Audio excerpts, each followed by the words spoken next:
Nobody tells you this when you are young. Nobody sits you down and says, "Listen carefully. Your dreams do not wait forever."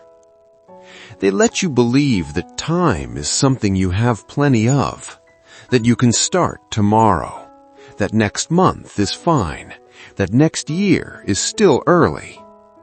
But there is a moment, and it comes for every man, when you wake up one morning and the dream that was always somewhere ahead of you is suddenly behind you. This is the story of that morning. His name was Zain, 29 years old, not a failure by the world's measure.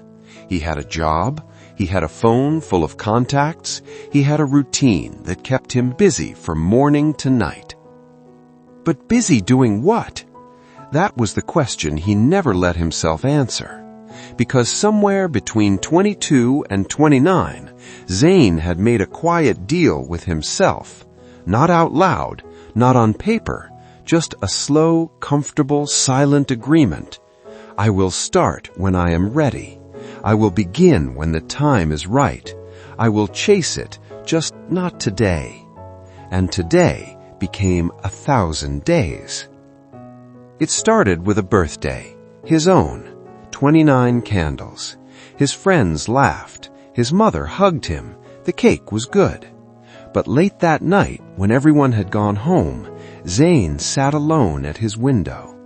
The city outside still moving, lights still on, life still happening.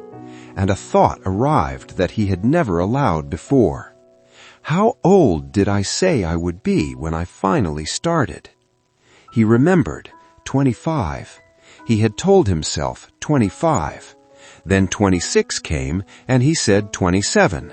Then 27 came and he said 30. 30 felt far enough away to still be safe, but now 30 was 11 months away, and he had nothing to show for the distance he had traveled.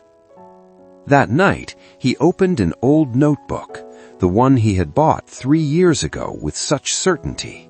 The cover was still clean, the pages still stiff. He had never written in it, not once. He sat with it in his lap for a long time. Then he opened it to the first page, and he wrote one question, just one. What am I actually afraid of? He stared at the words, and for the first time in 7 years, he let himself answer honestly. Not failure, not the hard work, not even what people would say if he tried and didn't make it. He was afraid of something much quieter than all of that. He was afraid that if he tried, really tried, and it still wasn't enough, then he would have nothing left to blame but himself. The excuse was the protection. The delay was the armor. As long as he never really started, he could never really fail. He closed the notebook, went to the window, looked at the city below.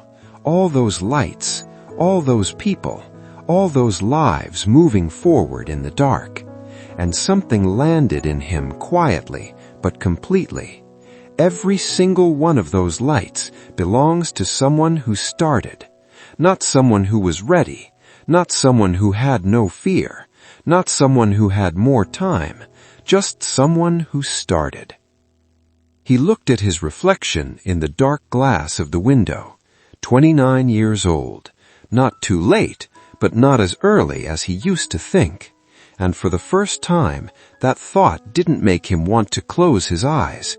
It made him want to open them. Dreams do not die dramatically. They do not go out like a fire in a storm. They go out the way a candle goes out in an empty room, slowly, quietly, while you are looking somewhere else. And the only way to keep them alive is not motivation, not inspiration, not waiting until you feel ready. It is one simple decision, made tonight, not tomorrow. I will begin. Not perfectly, not fearlessly, not with everything figured out. Just begin. Because the dream does not need you to be ready. It needs you to be willing. And you are still here, which means it is still possible. If this story touched something you have been carrying silently, like, share, and subscribe to The Quiet Turn. A new story is waiting for you.